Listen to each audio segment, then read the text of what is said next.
فلسفہ جو پھیلا تھا مامون الرشید،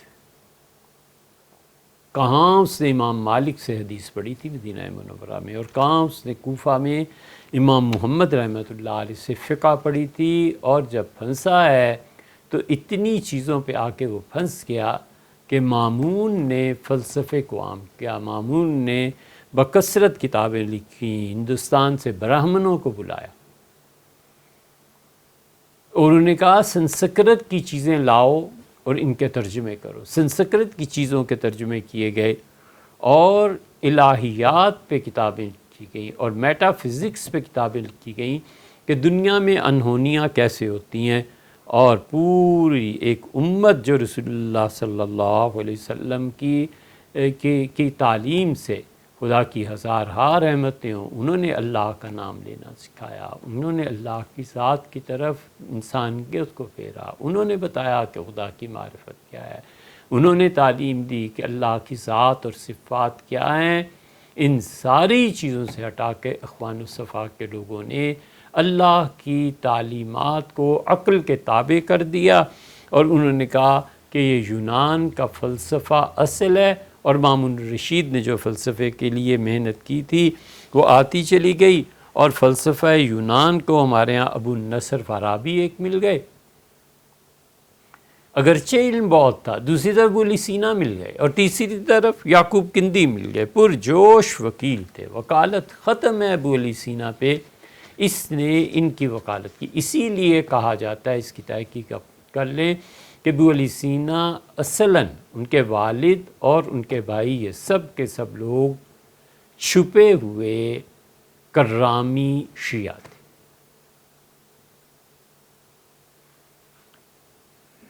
اس کی ایک چھوٹی سی مثال دیں، اسلام آباد یونیورسٹی میں ہود بھائی نے یہ کہا، ہود بھائی نے، ہم نے کہا بھیا کہنا ہی ہے، وہ تم جانتے نہیں کہ اسماعیلی ہیں، ان کے عقیدے میں یہ چیزیں شامل ہیں، آپ سمجھتے ہیں وہ فزکس صرف جانتے ہیں، ان کا عقیدہ بھی تو کوئی چیز ہے نا، وہ اسماعیلی شیعہ۔ انہوں نے فرمایا کہ اگر تحقیق کرنی ہو تو یہ نمازیں کہاں سے 5 پڑھے گا، اگر نمازیں پڑھنی ہے تو تحقیق ختم ہو جائے گی، اس لیے چھوڑو ان نمازوں کو۔ تو ہم نے کبھی کہہ سکتے ہیں، اس لیے کہ اسماعیلی حضرات کہتے ہیں کہ جتنی مثلا 1 سال کی نمازیں نا، تو سال میں جتنی بھی آپ کی نمازیں، آپ ان میں سے ہر نماز کا فدیہ پیسے جمع کرا دیں جماعت خانے میں، پورا سال نماز نہ پڑھیں۔ تو یہ ان کے عقیدے میں شامل ہے یار، تم فزکس کو ان کے عقیدے کے مقابلے میں کیوں لاتے ہو؟ فزکس اور چیز ہے، عقیدہ اور چیز ہے، تم اس کے مطابق کہیں گے، بولیں گے، اس کی وکالت کریں گے۔ بہت بڑے وکیل اس فلسفے کو ابو علی سینا مل گئے، لیکن ابو علی سینا جب پہنچے ہیں روحانیات پہ تو پھر چپ ہو گئے ہیں۔ شاید حقائق کو تسلیم کرنا تھا، یہ جو کچھ بھی ہوا، اللہ کا جب نام اور مقام آیا تو یہ باطنی شیعہ جو اہل سنہ کی جڑوں میں بیٹھ گئے، انہوں نے کہا واجب الوجود اول اللہ ہے، اس کے علاوہ وجود کچھ نہیں ہے۔ 4 صدی کے آخر پہ پورا عالم اسلام یونان کے فلسفے میں گر گیا، 52 رسائل پھیل گئے، جو شوکت و عظمت سے اہل سنہ کے لڑکے ان چیزوں کو دیکھنے لگے 4 صدی کے وسط سے ہی۔ جس طرح فری میسن کی ایک تحریک تھی نا، اسی طرح مسلمانوں میں یہ تحریک شروع ہوئی، جس میں یونان کے فلسفے کو معیار انہوں نے بنایا، انہوں نے کہا کتاب و سنت گئے، ختم ہوئے، ہمارا معیار یونان کا فلسفہ ہے، اور اس فلسفے کے تحت فیصلے ہوں گے۔ اور ان کا منشور اگر آپ کبھی دیکھیں اخوان الصفا کے رسائل میں، انہوں نے چند جملوں میں بالکل اسے سمو دیا، ان شریعت الاسلامیہ قد تنجست، جو دین حضور اقدس صلی اللہ علیہ وسلم لائے تھے وہ بالکل ان 4 صدیوں میں ناپاک ہو گیا ہے، بالجہالات، اس دین میں جاہلیت کی روایات جمع ہو گئی ہیں، کرامتیں اور یہ اور بابے، مذاق اڑانا، انہوں نے کہا یہ سب جہالت ہے۔ واختلطت بالضلالات، اور یہ جو مسلمان اسلام کا ڈنڈورا پیٹتے ہیں، یہ اسلام سب گمراہیوں سے بھر گیا ہے۔ ولا سبیل الی غسلھا وتطہیرھا الا بالفلسفہ۔ اور اگر حضور اقدس صلی اللہ علیہ وسلم کے دین کو اب دنیا میں باقی رہنا ہے تو ضروری ہے کہ اس گندگی کو دھویا جائے اور اس نجاست سے پاک ہوا جائے، اور جس ذریعے سے ہم اسے پاک کریں گے للحکمت الاعتقادیہ والمصلحۃ الاجتہادیہ، ہمیں دو کام کرنے پڑیں گے۔ ایک تو ہر چیز میں ہم نے یہ سوچنا ہے کہ اس میں حکمت کیا ہے۔ آ گئی عقل، آ گئی بات ٹھکانے کہ عدت اللہ نے شریعت میں قرار دی ہے، ٹھیک ہے، لیکن عدت کا مقصد یہ چیک کرنا ہے نا کہ آئندہ اولاد نہ ہو، تو وہ اب مشینوں سے بھی ہو سکتی ہے۔ اللہ نے کہا ہے کہ 4 مہینے اور 10 دن، اب کیا ضرورت ہے 4 مہینے 10 دن کی؟ آپ جائیں اور شام کو دوسرا نکاح کر لے خاتون، کوئی فرق نہیں پڑتا۔ یہ ہے، انہوں نے کہا کہ ہمیں اس سارے دین کو چیک کر کے اس میں سے جاہلیت کو نکالنا ہے۔ پوچھا جائے کہ حضرت چرچ میں زکوٰۃ دے سکتے ہیں؟ تو فرمایا کہ کسی اس مدرسے کو زکوٰۃ نہیں دینی چاہیے جہاں پہ شرک کی تعلیم دی جائے۔ اے حضرت، یہ تو دنیا میں کسی کو حق ہی حاصل نہیں کہ وہ کسی کو کافر کہے، ایک، اور دوسرے جو اپنے آپ کو مسلمان کہتا ہے اسے مسلمان مان لیا جائے، تو ختم نبوت کا قائل ہے نہیں قائل، ہم اس بحث میں پڑھنا ہی نہیں۔ تو یہ جو آپ جن کو کہہ رہے ہیں جن مدارس میں شرک پڑھایا جاتا ہے انہیں زکوٰۃ نہ دیں، وہ شرک کون سی چیز ہے؟ انہیں کیوں آپ مشرک کہہ رہے ہیں؟ ان کو بھی آزادی دیں، وہ اپنے آپ کو مسلمان ہی کہتے ہیں۔ کتنے کھلے تضادات۔ اور جب بات آئی پھر چرچ کی تو انہوں نے کہا ہاں وہاں جو بھی لوگ انسانیت کی خدمت میں مصروف ہیں انہیں زکوٰۃ دی جا سکتی ہے۔ یہاں مدرسہ ہے، بقول ان کے شرک کی تعلیم دی جا رہی ہے، اسے مشرک کو زکوٰۃ نہیں دینی، لیکن وہ جو کافر ہے، تثلیث کا قائل ہے، خدا کے لیے کیا کیا والعیاذ باللہ عقیدے ثابت کرتا ہے، ان کو دے دو چرچ میں، کیونکہ بہت اچھے کام کر رہے ہیں۔ گویا عیسائیت وہاں سے نہیں پھیل رہی۔ فرق کیا ہے؟ وہاں سے تثلیث پھیل رہی ہے اور بقول آپ کے یہاں سے شرک پھیل رہا ہے۔ سمجھ آئی کہ نہیں آئی؟ انہوں نے کہا سب سے پہلے یہ دیکھو کہ عقیدہ کیا ہے، والمصلحۃ الاجتہادیہ، اور کیا ہم اجتہاد کے ذریعے اس شریعت کو تبدیل کر سکتے ہیں جو حضور اقدس صلی اللہ علیہ وسلم لائے تھے۔ وَأَنَّهُ مَتَى انتظمت الفلسفۃ اليونانیہ، اور جتنی بھی شریعت ہے ہم مسلمانوں کی، اسے یونانی فلسفے کے مطابق بنانا ہے۔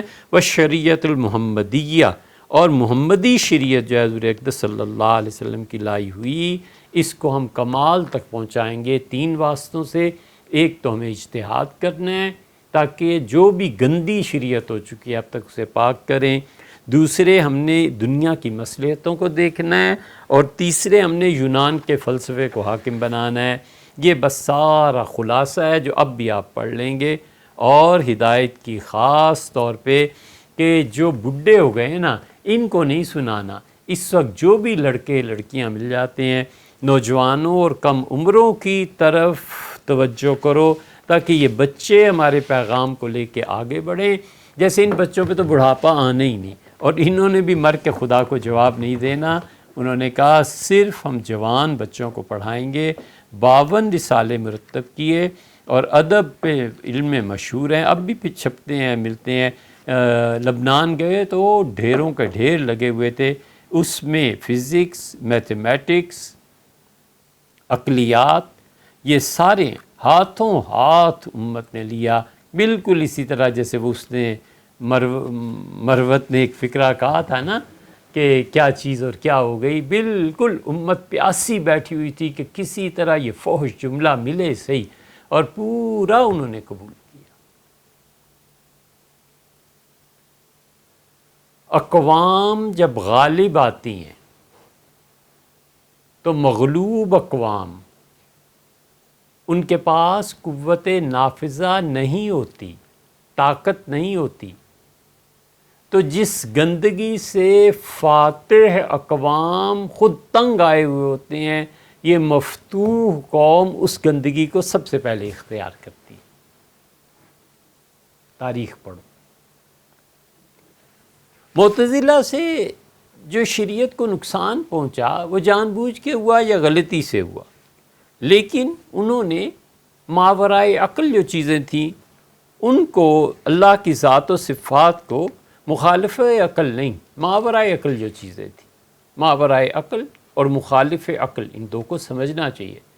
اور اس کے لیے بہترین چیز کیا ہمارے شیخ الاسلام ابن تیمیہ رحمۃ اللہ علیہ نے، انہوں نے عقل اور نقل کی موافقت پر پوری کتاب لکھی ہے، اسے دیکھنا چاہیے۔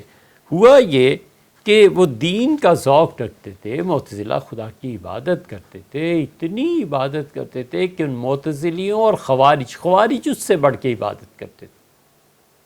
حضور اقدس صلی اللہ علیہ وسلم فرمایا تھا، ایسا گمراہ فرقہ خارجیوں کو آئے گا کہ تم اپنی نمازوں اور روزوں کو دیکھ کے ان کو رش کرو گے کہ یار نماز تو یہ خارجی پڑھتے ہیں، روزے تو یہ رکھتے ہیں، اور فرمایا تھا انہیں اس طرح قتل کرنا جس طرح عاد اور سمود کی قوموں کو قتل کیا گیا تھا۔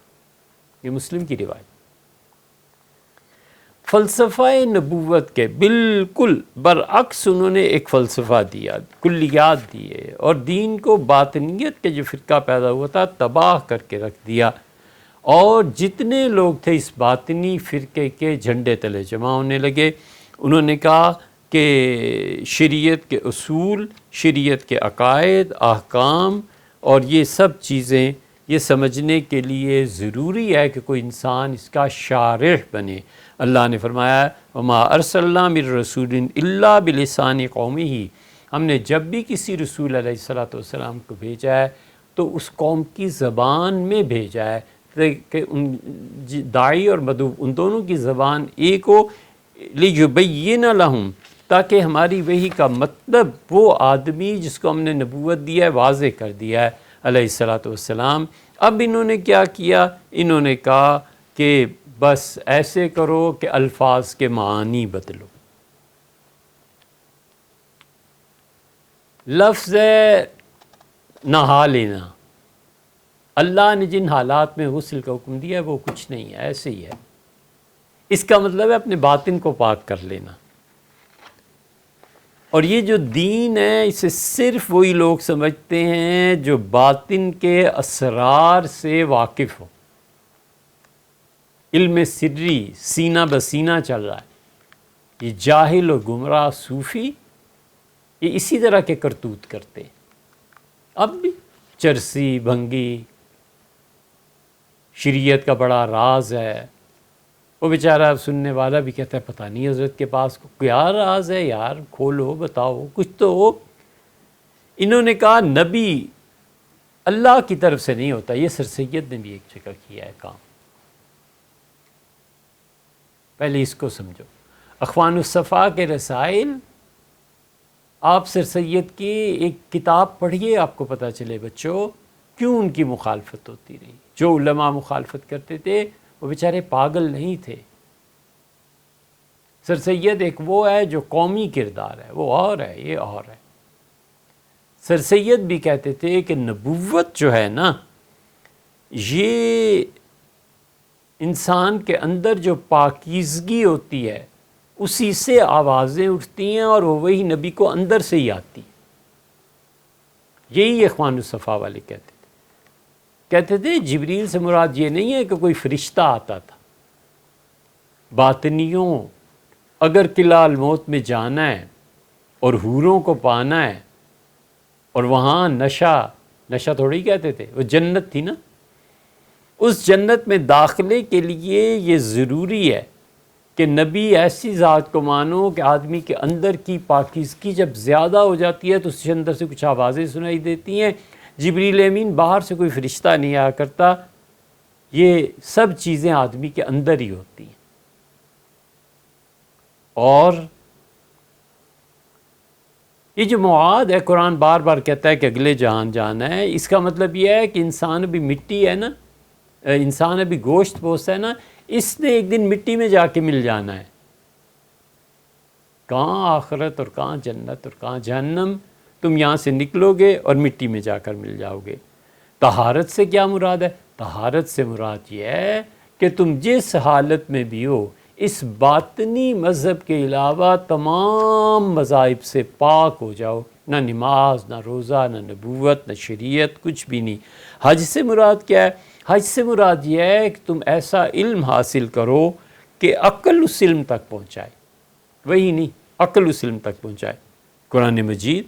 قرآن مجید سے مراد اس میں جو ہے نوح علیہ السلام کیا طوفان آیا تھا، قرآن اس طوفان کا ذکر کرتا ہے کہ علم کا طوفان اس دنیا میں برپا ہو گیا تھا، اور نوح علیہ السلام کے زمانے میں جہاز بن گئے، شپ۔ نمرود نے ابراہیم علیہ السلام کو کچھ بھی نہیں، کوئی ایسی چیز نہیں ہوئی تھی۔ نمرود سے مراد بادشاہ کا غصہ تھا، نمرود نے اپنے غصے کا اظہار کیا تھا ابراہیم علیہ السلام سے۔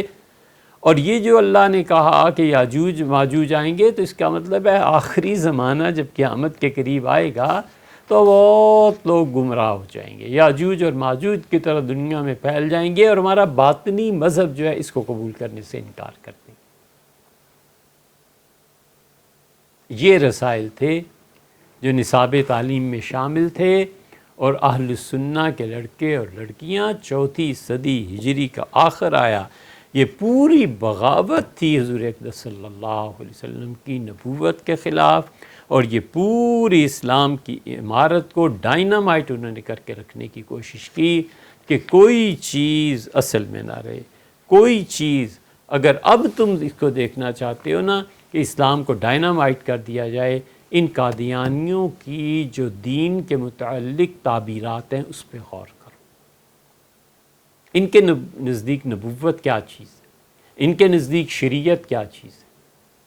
ان میں بہت پڑھے لکھے، وہ مرزا طاہر تھے نا، مرزا طاہر کی چیزیں ہم نے سنی، اور بعض تعبیرات ان کی بالکل صراحتاً کفر ہے۔